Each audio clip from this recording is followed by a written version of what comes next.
তোমরা যারা SSC 2026 batch তাদের পদার্থ বিজ্ঞানের একদম শিওর শর্ট এ প্লাস সাজেশন ক্লাস নিয়ে হাজির হয়েছি। তাহলে কথা না বাড়িয়ে চলো শুরু করি। দেখো, এই সাজেশনটা যদি তুমি পড়ে যাও ভাইয়া, একদম শেষ মুহূর্তে তোমরা আছো এখন। এই সাজেশনটা যদি ভালোভাবে পড়ে যাও, যেই কয়টা সৃজনশীল আছে একদম মানে ক্লিয়ার কাট করে যাও, তাহলে ইনশাআল্লাহ এখান থেকে 100% কমন পড়বে। তোমার এ প্লাস এমনকি 90+ মার্কও তুমি তুলতে পারবা।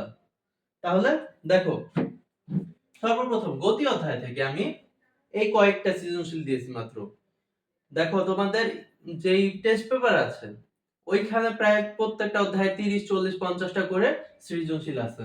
তো এইখানে আমি কি করেছি, প্রত্যেকটা অধ্যায়ের চেষ্টা করেছি 8 থেকে 10টির মধ্যে এমন কমন কমন সৃজনশীল গুলা দেওয়া, যেগুলা কি করবা, যেগুলা পড়লে তুমি 100%, দেখো যশোর বোর্ড 23, বরিশাল 23, এগুলা থেকে এখানে যা যা আছে 100% কমন পড়বে।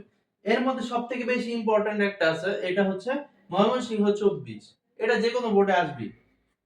এরপরে এই যে বাকি এগুলা একদম আমি দেখো কিভাবে লিখছি, এই যে দাখিল, তারপরে হচ্ছে ঢাকা, রাজশাহী, এরকম শুধুমাত্র প্রথম অক্ষরটা দিয়ে আমি বুঝিয়ে দিয়েছি। তাহলে তোমরা এগুলা পড়বা, আর পাশাপাশি কি করবা, মাদ্রাসা বোর্ড যেটা আছে, বিগত 3-4 বছরে যে মাদ্রাসা বোর্ডের দাখিলের প্রশ্নগুলো আছে ওগুলা ভালো করে পড়ে যাবা, তাহলে 100% কমন পড়বে। এরকম আরো সাজেশন এবং এসএসসি ম্যারাথন ক্লাস পেতে অবশ্যই ক্লাসটিকে লাইক দিয়ে চ্যানেলটিকে সাবস্ক্রাইব করে রাখো। আল্লাহ হাফেজ, আসসালামু আলাইকুম।